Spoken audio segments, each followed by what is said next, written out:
top and on borders. Terry, would it cost you said in cake 1 they do 5 cakes? Yes.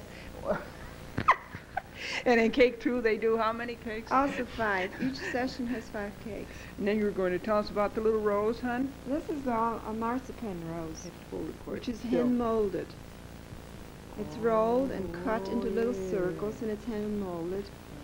And petal by petal is shaped by hand. Oh yes. You hold your hand there and put up the shoe right there, and that'll make it. All Oh, I see. Here we have the stem. And perhaps we'll leave this in the front so we can see this better. This is our little booty, which is Fun and little thing. suitable for baby cakes, shower cakes, And you it's make very this out popular. of royal icing? this is made of royal icing, yes. Royal icing consists of meringue powder, confectionery sugar, and cream of tartar, or egg whites. Right. And This is probably the one case, literally, folks, where you can put your foot in your mouth. now this is another method which is called gum paste. Oh yeah. And this is sort of it's like dough, which is rolled out, and it's placed in a container. Then the edge is cut, and we let it dry overnight, and then we decorate it the following day. It's a Wedgwood blue, and it really looks like a true Wedgwood dish. It's quite hard, and it hardens. It's also edible. All the things we make are edible. Are they really? Yes. Now we have a cake there. I don't know, folks. It's pretty depressing. We can't get a good picture on this Sony. I don't know whether it's Sony videotape or whether it's the Sony player. And that Sony videotape is better than that. But you can't get Sony to fix these machines.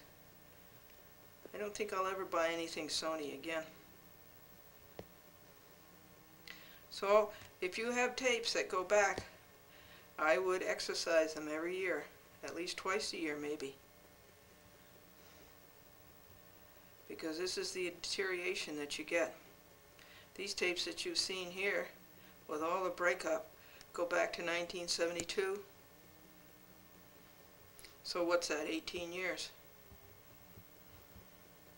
And here's somebody who came all the way from New York City to talk to you today. This is Karen Messer, and she's with Vegetarian Activist Collective. How was the trip down, Karen? Oh, just fine. It's good to be up where I can breathe some clean air.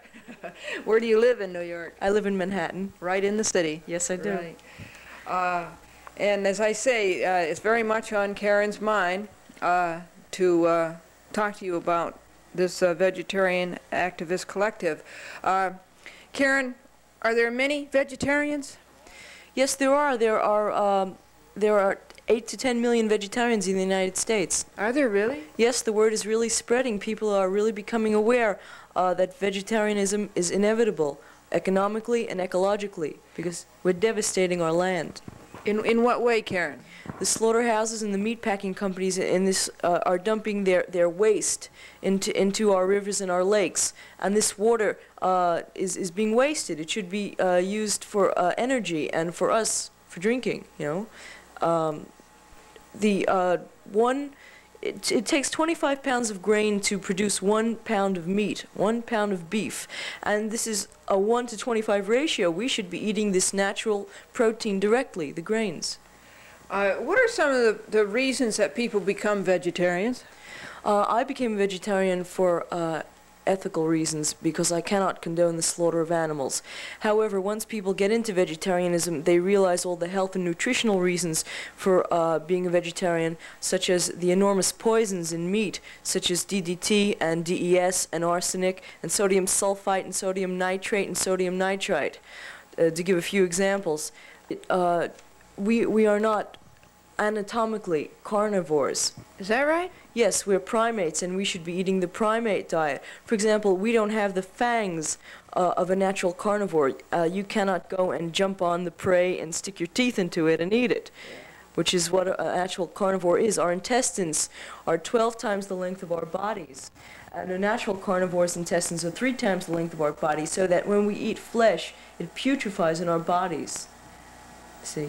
And it works our lungs and our kidneys 5 times as hard as it should be. So Oh, then you think it's not a question of being as healthy being a vegetarian, but you think maybe it's healthier to be a vegetarian? flesh eating has been proven to be terribly detrimental to human beings' health. The three countries in the world, Canada, Australia, and the United States, are the biggest meat-eating countries, and they're also the countries who have the highest rate of heart disease. Oh? Yes. Do you know some cats and dogs who are vegetarians? I sure do. I know many cats who are vegetarians. They're big, gorgeous, healthy animals. Are they really? Yes, and I know a dog too who's a little vegetarian. Yeah, he runs around, terrific energy. And they get along fine? Oh, they sure do. Yeah. You have some literature there, Karen Messer, from the Vegetarian Activists Collective. Could you tell the folks how they could get a hold of that if anybody is listening who might like to explore this? I sure can, yeah. Our address is the Vegetarian Activists, 308 East 89th Street, New York City, 10028. And if anyone would like free recipes, they could just send a self-addressed envelope to us, and we'll send it off to them. We have a vegetarian kit, which is a complete set of our literature with a bumper sticker, and that's for a dollar donation. And yes, this button. This button right here, can you see that, folks? Yeah. What's it say? It says, "Love animals, don't eat them." And it says Vegetarian Activist Collective. Right. Use the address 308 East 89th Street. Okay. If you're interested in writing to Karen, we'll say that address later on to give you an opportunity to get a pencil and a paper to write it down with. Now, Karen, now see, what other things can you tell us about this movement?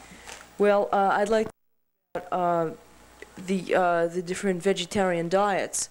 For example, I'm on the vegan diet, which means I don't eat any dairy products or eggs, and I don't use any animal products such as leather, fur, feathers, silk, or wool. I don't live from the backs of murdered beings at all. I'm completely animal-free in my lifestyle. And of course, the first step is getting off the meat eating, and when you still eat dairy products and eggs, that's called ovo-vegetarian. And there are people who believe plants have feelings, and these people are fruitarians. They only eat what comes off the trees, and they don't cut any plants. So there are different degrees, but the basic thing is to get off the flesh eating. And what do is it vegans you call them? Vegans, yeah. Vegans. And what do they eat if they don't eat all these other things? We eat nuts and seeds and grains and vegetables and fruits. The natural primate diet, because human beings are primates. I see. And they find that satisfying? And Sure do, sure do. It's terrific for energy. I've never really been so strong, you know. is that right? Yeah. You started this do you know when you started this? Yeah, I became vegetarian when I was about 14. You've even noticed an improvement over that? Yeah, when I first stopped eating meat, I noticed a lightness in my stomach. I didn't have this heavy feeling, you know. And then when I became vegan, I got so strong, you know. Vegan again is what? Vegan means no dairy products or eggs, either. No animal products at all, you know. And you became so strong, you say? Yeah, really. I've never been able to go the way I've been going now, you know. It's terrific. Is that right? Yeah, for someone who lives in New York City, you know, to have this, being able to keep up, it's pretty good. Karen, what do you eat? And the seeds, how do you fix them? And what recipes do you have? Do you have like dinners the way other people do? Well, sure do. You know, people think there isn't much to eat on a vegetarian diet, but they don't realize there are only about 6 different varieties of meat, and there are 30 different varieties of vegetables and 25 different varieties of fruits, plus all the different nuts and seeds. And you can do things like you make nut milks.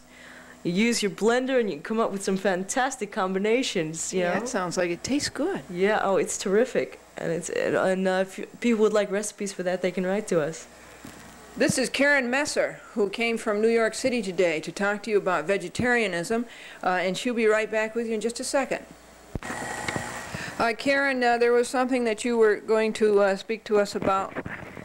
Yeah, I wanted to talk about how the American people consume twice as much protein as they need. This is wasting protein in a world where people just don't have it. They're wasting excess protein. We're on a 45% fat diet, the American people, when it should be, at the most, a 30% fat diet, and this is due to meat eating. Do the animals eat most of the grain that's made in the United States? I mean, that's grown in the United States? Yes, 78% of all the grain grown in the United States goes to feed livestock, and we should be eating this natural protein directly. Meat is a second-class protein. We feed the animals and then we eat the animals, you know. We should be eating this directly. How could we eat grain, though? It doesn't sound like we could go out in the field and eat grain. How do you do that now? Well, people eat bread. Yeah, that's right. That's a grain, isn't it? Flour. Sure do. And you can make all kinds of casseroles and... Do you have good, delicious recipes? I sure do. Wow. I heard you were going to have a Thanksgiving, a vegetarian Thanksgiving dinner. Right. Several groups in New York City are getting together, and we're going to have a big vegetarian Thanksgiving dinner. We had one last year. We had about 50 people, and we all stuffed ourselves. And this year we're going to have a couple hundred people all together. Is that right? Yeah. It was really delicious. Huh? Yeah. You do have delicious foods? We certainly do. It's an enormous variety, you know. There's so many things you can make, so many different combinations. You just use your imagination, be really creative, and you come up with some wild stuff. Karen, why, if you say that eating, a vegetarian diet, you say that's the natural way for people to eat, but why for so many years have people been eating the other way? Well, it's due mostly to commercial conditioning. We hear all the time how we have to eat meat, we need meat, which of course isn't true, you know. And a child is first given meat to eat, the child naturally rejects it until it becomes a habit of meat eating. It's actually an addiction. How did the old habit get started? Well, meat eating has been built up as an industry in this country. It's an exploitation of animals, and it's been built up as an industry, and it has byproducts. In other words, other industries are dependent upon it, such as leather and the dairy products and different waste products gotten from the slaughterhouse. You know, so it's an industry. Now, Kieran, was there something else that you wanted to talk over with us on your trip here to Connecticut from New York City? Although, is that a wild place? Is that as wild as I hear it is? What, New York? Yeah. Oh, yeah. Yeah. You know, Karen, sure is. It's true. I guess it must be true, folks, because remember when we had Stephen Miller here? And he said that it was. Does everybody who lives in New York City feel that way? I guess so, otherwise they couldn't take to live there. And it's really a crazy, out-of-sight place. If you can take it, it could be a lot of fun. Vegetarianism, folks, seems to be catching on. You do run into an increased number of people who are vegetarians. Is this so? Yes, I'm amazed. You know, I'm compared to a couple of years ago, I'm finding all these vegetarians all over the place, and it's so great, you know. It's just wonderful to see people realizing that they don't have to eat meat, and that physically, ecologically, ethically, and economically, they don't have to put up with the high cost of dead flesh, you know. And there are collectivists popping up all over the country? Yeah, I find that we're making contact with groups all over the world. Our collective is the Vegetarian Activist Collective of New York City, and we're interested in spreading the word. However, the VAC feels we can only serve New York City. However, we'd like to see collectives, we'd like to see vegetarians getting together and forming collectives all over the place. So I guess that if this interests anybody, Karen will give you the address again now. Yes, our address is Vegetarian Activists, 308 East 89th Street, New York City, 10028. We'd like to hear from anyone who wants free recipes, who'd like to buy our kit for $1 donation, and we'd like to hear from other vegetarians. And the address is Vegetarian Activists, 308 East 89th Street, New York City, 10028.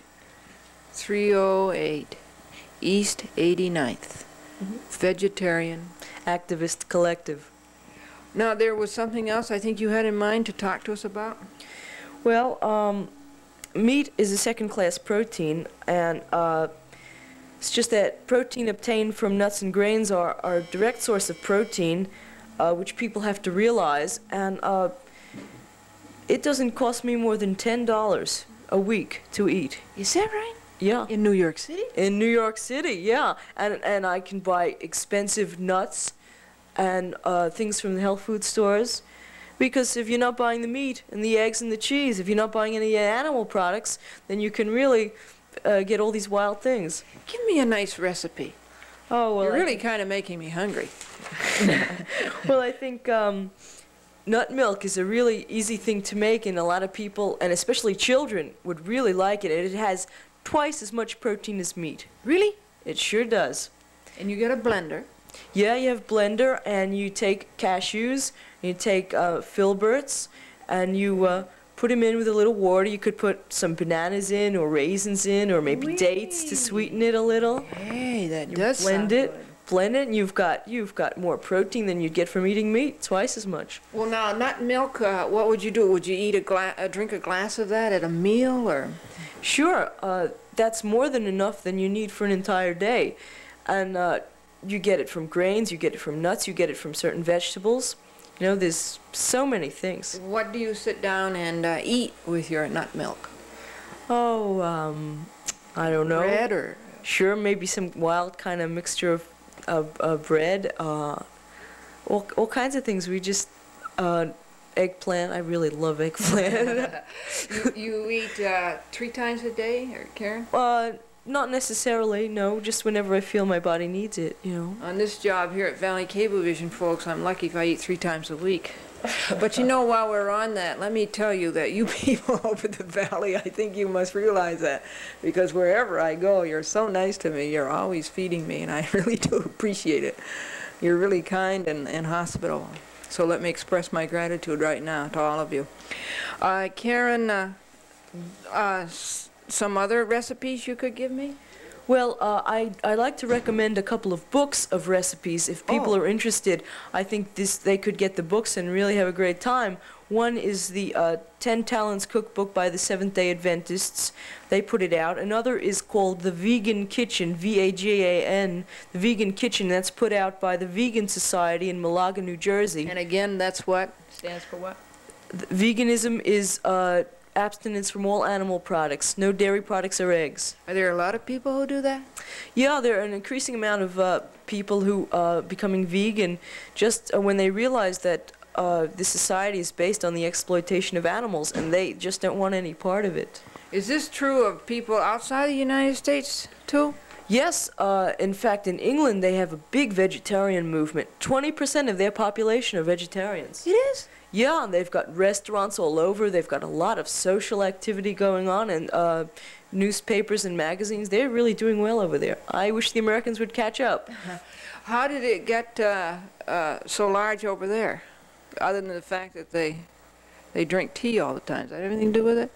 I don't think so, but they seem to have caught on with it. You know, they don't raise livestock too much in that country, and they have to import meat, and they just realize that they don't need it. I see. They don't have to eat it, you know. In India, are there a lot of vegetarians in India? Yeah, in fact, 2/3 of the world exists without meat. Is that right? Yeah, sure do, and they don't find any problem. In India, yeah, there's a lot of vegetarians. And it's partly religious and partly ethical. Yeah, they feel they don't want to kill a cow for religious reasons. A lot of people get into vegetarians for a lot of different reasons. For religious reasons, as the Seventh-day Adventists do. Oh, really? Yeah. And for personal health reasons, and for the ethical reasons, as I'm vegetarian. For nutritional reasons, because all you get from meat is second-class protein and B12. You know, you don't get it. All the vitamins and minerals and protein that we need comes from the vegetable kingdom. See, folks, that's B12, but you just remember 10B. That's our channel, Karen. You don't know about that. That's our cable channel that we do our local programming on, 10B. Yeah. I had a question I was going to ask you. Oh, you know, about the most famous vegetarian who comes to my mind is George Bernard Shaw. He lived to be a ripe old age, I think 93, Yeah. right? Do vegetarians live pretty long? Yes, in fact, there are 4 British life insurance companies who give discounts to people who can prove they've been vegetarians for 5 years. No kidding. Say that again and make sure I heard it. I said there are British insurance companies who give discounts to vegetarians who can prove they've been vegetarians for 5 years or more. Is that right? They sure do, yeah. 4 British insurance companies give discounts to people who can prove that they've been a vegetarian for 5 years or more. I'm really into, I could sit down, did you bring me a vegetarian lunch there? You know, I'm so hungry right now, I could eat anything, even my own cooking. Did you bring me anything? But animals. Did you bring me a vegetarian lunch? No, I'm sorry, I didn't. You say there are vegetarian restaurants, though, in New York? Yeah, there are 5 or 6 really good vegetarian restaurants in New York, such as the Beautiful Way down in the Village and the Cauldron. You know, that's completely, they're both free of dairy products and eggs. Is that right? Yeah, they come up with some wild stuff, puddings and all kinds of things like that, without the addition of any animal products. That's what I was going to ask you, Karen. Can you have cakes without animal products?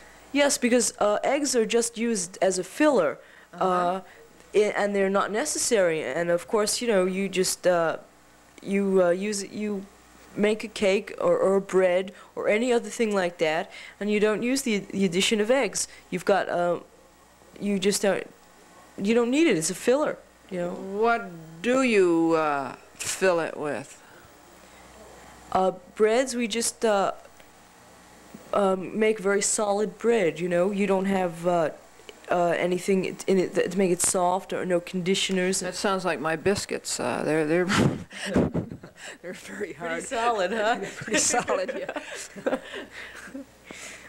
You know, you mentioned George Bernard Shaw before, and there's a quote from him that I really like, and the quote says, "While we ourselves are the living graves of murdered animals, how can we expect ideal conditions on the earth?" What was that again? The quote is from George Bernard Shaw, and it says, "While we ourselves are the living graves of murdered animals, how can we expect ideal conditions on the earth?" There are many people throughout history who are vegetarian, such as Tolstoy, Louisa May Alcott, Percy and Mary Shelley, many great scholars and poets. When you're vegetarian, you're able to concentrate better, you know. So I think that may have something to do with it. Really? Uh-huh. Yeah. I do remember, folks, reading a quote by Leonardo da Vinci that it said, "Someday men will look upon the murder of animals as they do the murder of men." Karen, is there anything else to tell us? Well, just that I'd like to hear from everybody, and I hope they realize that the society is using animal exploitation as its economic foundations, and I hope they realize that it's not necessary, and I hope they change. You know, animal products are used in a lot of strange things because they're a waste from the slaughterhouse, such as animal oils used in cosmetics, animal fats used in candles, and the wool, of course, sheared off the backs of lambs, and later on these lambs and sheep are taken to the slaughterhouse, you know. So different glues and things like that, you know, people should realize that it is unnecessary to use animal products, and we should not exploit animals, because when you think that an animal's life is inferior to a human life, then you're a human chauvinist. Oh? Yes. You see, we believe that all life is sacred and all life is important, and that we don't have to kill to eat and we don't have to kill to live. So we're trying to, we in our collective have had animal consciousness raising, discussing how we relate to animals and how we've always, these concepts we've had of animals throughout our life, beginning with your childhood, these ideas and stereotypes you have about animals. So we've had animal consciousness raising between us, how we relate to different animals, and how people are trying to get rid of their human chauvinism. Oh, really? You think they'd be a lot happier if they didn't have that on their conscience? Yeah, people can relate to their dogs and their cats, and they realize they're important, and they share their lives with them. And people have to realize that cows or horses or elephants or all other creatures are also lives to be shared with human lives. That they have feelings just the way a person does? They sure do, and they suffer and they feel pain and they're exploited just the way people can be. Yeah. Karen, did you want to give your address again? I think I can almost give it now. Vegetarian Activist Collective, 308 West 89th. East. Okay, Karen. Sorry, we'll turn you over to Karen here. Vegetarian Activist Collective, 308 East 89th Street, New York City, 10028. So we'd like to hear from everybody. If people want to get our complete vegetarian kit, it's a $1 donation. We have free recipes. Send us an envelope, self-addressed envelope, and we'll send you the recipes. And I'd like to hear from other vegetarians and hear how they're getting it together in different places. So it's east, right? Right. East is east and west is... Wasn't that the one that Bob Hope sang? Oh. West is west and the wrong one I have chose. Let's go. Hey, well, thank you very much, Karen, for coming down all the way from New York City. And I like to hear a person express his convictions and live by his convictions, because I like to see everybody happy. And I think we all have the yeah, right. I think we all have the conviction somewhere that love is the answer to everything. Thanks again, Karen. Anything else now? I want to give you every opportunity. Yes, I'd just like to say animal liberation. Animal liberation? Right. That is a group, isn't it? Animal liberation? Yeah, Like- it's a group, and like- it's a song I wrote, and it's... Oh, really? yes, I wrote a song, Animal Liberation. How can you hurt my friends? Animal liberation. Where is it all going to end? Oh, you wrote that? Mm-hmm. What, do you play a guitar? I sure do. Sure do. Maybe I'll come back and do it for you. Yeah. Thanks again, Karen Messer, Vegetarian Activist Collective. Bye-bye, everybody, and the very best to all of you.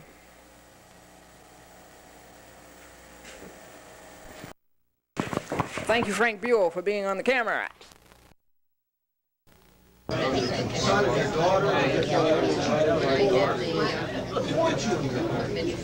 we want you in your home, the government should do everything that's power to encourage you and make it easier for you to stay in the home. This is why we've got two things. One of my wife, I don't live on the phone. Make up for the $1,800. Make more than $1,000. You get it, you wouldn't need it. All right, I'm just saying, there's some elderly people who have big retirement income, they're substantial, or maybe have a job inside or professional. But this would take care of, would offset much of your, not all, much of it. And the second thing is some tax write-off so you can deduct for certain repairs in your home. It wouldn't cover, for example, if you want to build a new room. It wouldn't be considered, because they say, well, you're in pretty good shape. You want to expand your house, you want to take somebody in, or you want to, but or to fix the roof, or to fix the bathroom sink. Legitimate repair. Now that bill is now in Congress, and I got my hands clasped that we can get that through. It is not through now. It has been in for 6 months. Sometimes it takes a year. We just got one of these legislation for Tower 1 in New Haven, and their food stamp situation through in 1 month. The reason was that the bill was being debated on the floor just as the problem brought to us, we were able to offer amendments. Usually it has to go through a long committee procedure, etc. It could be a year, it could be 10 years, but I want you to know that we're working on that.